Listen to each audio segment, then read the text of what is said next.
Bekantan Kreatif memang banyak bergerak di bidang agency kan, untuk sosial media, berhubungan dengan klien segala macam gitu. Kalau misalkan nggak kreatif, ya kita nggak bisa hidup gitu. Bener.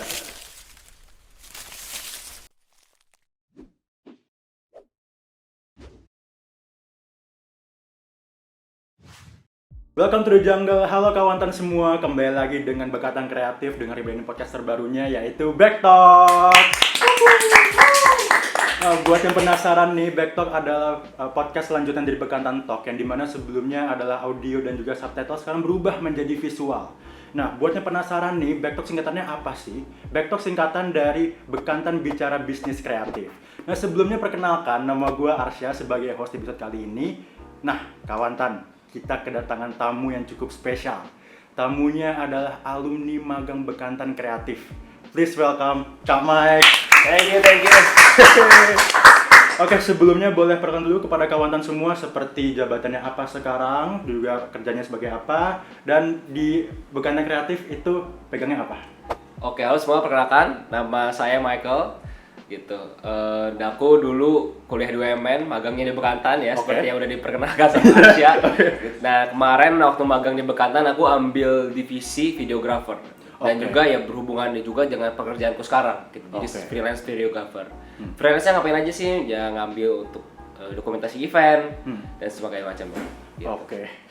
Sekarang sebelum kita mau ngebahas nih tentang perihal Bekantan Kreatif kayak dunia kakak itu seperti apa, aku pengen nanya dulu nih tentang kabar kakak. Kakak sehat? Sehat, puji Tuhan sehat. Ya, meskipun suaranya agak serak-serak dikit. Kalau boleh tahu kenapa kak suaranya? Suaranya kenapa? Aduh, skill ya. Ya kemarin habis nonton Ayu. Oh, pantesan. Ya, saya heboh-heboh gitu kemarin. Perjalanan dari rumah ke studio aman?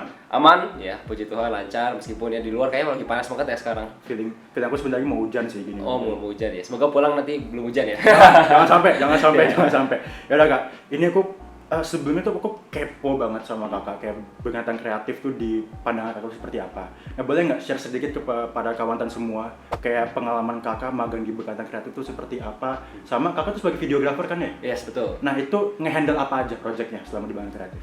Oke, kalau untuk perasaannya sama magang di Bekantan so far so good sih. So far so good. Maksudnya iya, dan waktu itu kan mungkin lagi masa pandemi juga, gitu aku di batch 3 kalau nggak salah ya, nanti mungkin boleh dikoreksi. Boleh. Nanti aku juga agak lupa sedikit, dan batch 3 dan itu kan masih hybrid. Jadi kerjanya pun kadang-kadang bolak-balik gitu ya, dari Tangerang, kan aku tinggal di Tangerang ke Jakarta gitu untuk syuting segala macam. Tapi selama proses magang ini ya aku juga belajar banyak gitu ya, karena magang pun bareng sama teman-teman yang lain. Jadi juga ketika ngerjain proyek magang pun akan lebih menyenangkan gitu akhirnya. Dan kalau misalkan project sendiri, kalau misalnya waktu terakhir aku magang itu aku megang beberapa project gitu ya. Salah satunya mungkin sosial medianya Jonas Way. Gitu, ya. Dan satu lagi aku pegang untuk bikin video Bekantan testimonial. Udah nonton belum video Bekantan testimonial? Kebetulan gue sebagai tim sosmed itu sempet nonton biar tahu gitu historinya seperti apa gitu. Nah, kalau lo boleh tahu batch 3 ini itu kantornya udah di Jakarta Kreatif Hub ini atau sebelumnya udah gimana Kak? Oh, kantornya? sebelumnya kantor Bekantan Kreatif itu bukan di Jakarta Creative Hub gitu. Ada di apartemen di daerah Cawang situ, Jakarta Timur. Ya apartemen di studio gitu. Bukan di studio ya, kayak di apartemen yang 2 bedroom gitu. Jadi kita syuting di situ. Ya kita ngumpul di situ juga gitu. Ya itu seru sih. Ini buat sekilas aja buat para kawantan semua. Kakak Mike kan udah batch 3. Aku sendiri batch 9. Ini sepuh nih. Ini udah oh ya maaf, kita batch 8 udah diingetin sama dengan kamera. Batch 8 jadi udah sepuh, kita harus hati-hati lah sama kamera. Waduh, gitu. Lah ya. Gitu. Nah, kalau boleh tahu di batch 3 ini tuh kurang lebih berapa bulan Kak magangnya? Kalau aku magang di Bekantan itu selama 6 bulan. Jadi ambil program yang dari kampus yang 20 SKS itu di 6 bulan. Nah, selama 6 bulan nih kakak menemukan hal-hal yang menarik gak? Kayak memorable moments sama CEO kita, Mas Jose, atau bahkan sama CEO kita, Mas Ben dan juga Mas Niko itu bertemu seperti itu gak Kak? Ya terutama mungkin sama Mas Jose ya, karena Mas Jose kan juga dosenku dulu di UMN gitu ya. Jadi pernah diajar juga gitu ya, ketika masuk ke Bekantan pun ya diajar lagi gitu ya, maksudnya secara bekerja di dunia kreatif itu seperti apa dan di dunia agency itu seperti apa, karena kan Bekantan Kreatif memang banyak bergerak di bidang agency kan, untuk sosial media, berhubungan dengan klien segala macam gitu ya. Mungkin belajar di situ juga sih, gimana cara kita ngobrol sama klien, terus cara kita untuk nge-handle klien seperti apa segala macam, itu banyak belajar sih. Tadi karena ini kakak magang, karena magang akademik, nah itu membagi tugas antara tugas Bekantan Kreatif sama tugas kampus itu seperti apa? Oke, mungkin ini disclaimer sedikit ya, kalau misalkan di UMN sendiri gitu, magangnya itu tidak ada tugas akademiknya atau gimana, karena ya kita benar-benar full magang gitu. Jadi 20 SKS ini full magang, tapi yang mungkin bisa aku share ketika aku membagi waktu untuk kerjain laporan tugas, laporan magang, gitu, laporan magang ya. Karena kan laporan magang sendiri kan perlu ditulis ya untuk kelulusan dong. Kalau misalnya nggak ditulis kan nanti dipertanyakan gitu. Cuman ya mungkin aku lakukan adalah aku nyicil gitu, laporan magangnya aku nyicil supaya nggak numpuk di akhir. Gitu. Jadi ya semakin lama aku semakin cicil, dan ketika ini di akhir udah tinggal nulis kesimpulan, selesai. Gitu. Ini sebenarnya pembahasan kita tuh udah sebenarnya kayak lebih mengarah ke work life balance sebenarnya. Cuman work life balance ini nanti, karena kita mau berbicara yang lebih seram lagi nih. Kita udah ngebahas tentang dunia Bekantan Kreatif seperti apa di pandangan kakak. Nah sekarang kita bicara tentang lebih luasnya. Nah aku pengen nanya nih kak, definisi industri kreatif menurut kakak sebagai videographer di magang Bekantan Kreatif, atau enggak profesi sekarang kakak gitu? Industri kreatif ya? Betul. Definisinya? Kalau menurutku sih industri kreatif definisinya ya di mana orang-orang itu bertemu untuk melakukan sesuatu yang atau membuat sesuatu yang memerlukan kreativitas gitu. Ya udah pasti lah ya, industri kreatif gitu ya. Kalau misalkan nggak kreatif ya kita nggak bisa hidup gitu. Ya itu sih, maksudnya karena kita dituntut untuk kreatif ya, mungkin ya seremnya kalau misalnya kita nggak bisa keep up sama momen atau mungkin keep up sama tren segala macam, ya mungkin itu kita akan ya hilang gitu pada akhirnya. Dan ya memang mungkin seremnya di situ kali ya, kalau misalnya kita nggak bisa terus keep up sama skill kita, sama tren yang ada gitu, karena kan tren terus berputar ya, kita bakal ketinggalan. Jadi mungkin seremnya di situ sih. Menurut kakak setuju gak kalau industri kreatif itu tempat dimana kita mencurahkan ide kita gitu loh? Mencurahkan ide tuh kayak kita tuh bebas berekspresi gitu. Satu sih ya betul, bebas berekspresi. Cuman kita nggak boleh lupa kalau misalnya di industri kreatif kita pun di hire sama seseorang yang bernama klien. Betul. Nah klien ini ya kalau bersyukur gitu ya, aku pun beberapa kali dapat klien yang membebaskan gitu. Gimana aku bisa mendeliver message dari yang si klien ini butuhkan segala macam. Tapi ada juga mungkin beberapa klien yang memang punya batasan tertentu yang ya tadi, maksudnya untuk menjaga kita di ruang kreatif kita supaya kita nggak terlalu liar lah gitu istilahnya. Itu karena kan mungkin brand sendiri punya image yang perlu dijaga gitu, atau brand message yang perlu ditingkatkan segala macam, atau yang perlu dijaga gitu. Ya mungkin ya itu ya yang perlu perlu diperhatikan gitu ya. Bener sih, kayak apa ya, kalau di industri kreatif itu kita boleh bebas berekspresi, kita boleh ngasih kreativitas, cuman intinya nggak boleh berlebihan. Karena kalau berlebihan kita dapat dua yang ngekomplain kita. Yang pertama bos, yang kedua klien nih. Dua sisi ya jadinya ya. Dua sisi gitu. Nah kalau boleh tahu nih kak, berarti kakak pengalaman pertama tuh di Bekantan Kreatif ya, untuk industri kreatif? Mungkin kalau misalkan di industri kreatifnya sendiri, di videografer sendiri, itu beberapa kali sudah pernah. Sudah pernah? Iya, saya ya freelance di luar kampus gitu. Tapi kalau misalkan untuk magang yang bener-bener di agensi kreatif gitu ya pertama kali di Bekantan Kreatif. Bekantan Kreatif. Berarti dengan kakak kerja sekarang itu masih satu industri kreatif atau udah beda kak dunianya? Masih di satu industri kreatif yang sama, tapi mungkin karena aku freelance, jadi aku nggak ada, dalam tanda kutip ya, bos yang ngarahin aku. Betul. Jadi aku yang bekerja untuk diriku sendiri. Gitu. Misalnya di agensi kreatif kan kita ada satu struktur yang menjaga kita gitu. Misalkan kita harus tunduk misalkan sama CEO kita, sama atasan kita diarahin segala macam. Kalau di duniaku sekarang mungkin ya di freelance ya aku mengurusi diriku sendiri gitu. Lebih fleksibel jatuhnya ya. Di satu sisi lebih fleksibel, di satu sisi kalau misalnya nggak ada kerjaan ya udah nganggung aja gitu. Oke. Nah, Aku pengen nanya, ini kan berarti ada dua sisi perbedaan, yang dimana kayak dunia bekantan tuh ada dunia sendiri dan juga dunia freelance tuh ada dunia sendiri gitu. Betul. Nah, kakak boleh nggak jelasin kayak perbedaan yang signifikannya seperti apa sih? Kayak kerja di, nggak usah di bekantan kreatif ya, kayak industri kreatif tuh seperti apa, kerja yang sebagai freelance tuh sebagai apa? Maksudnya kayak rasanya gimana?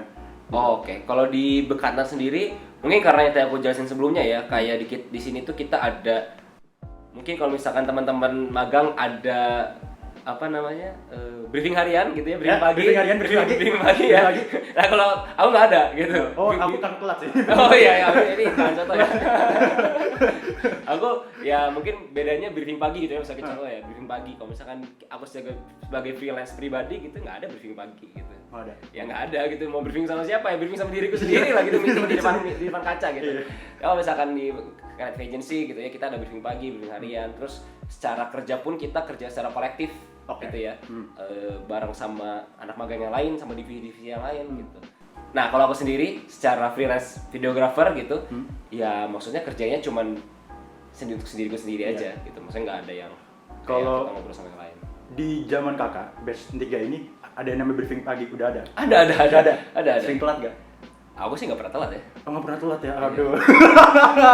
Aku sih nggak pernah telat. Kebetulan aku termasuk orang yang sering telat gitu loh, dan Oh, kebetulan iya. sering dibangun juga sama kreatif produser. Iya. Ini sedikit spoiler aja, aku tuh setiap briefing pagi tuh di tempat tidur. Yang contoh ya. Ya, jadi contoh gitu loh. Cuman tenang aja, aku selalu mengerjakan tugas tepat waktu. Ya, itu benar. Itu paling benar. Cuman Ya. sisanya jangan jangan gitu. Oke. Dari kedua pengalaman kakak sebagai freelancer dan juga kerja di bekantan kreatif ini, pernah nggak sih kak ngerasain yang namanya culture shock?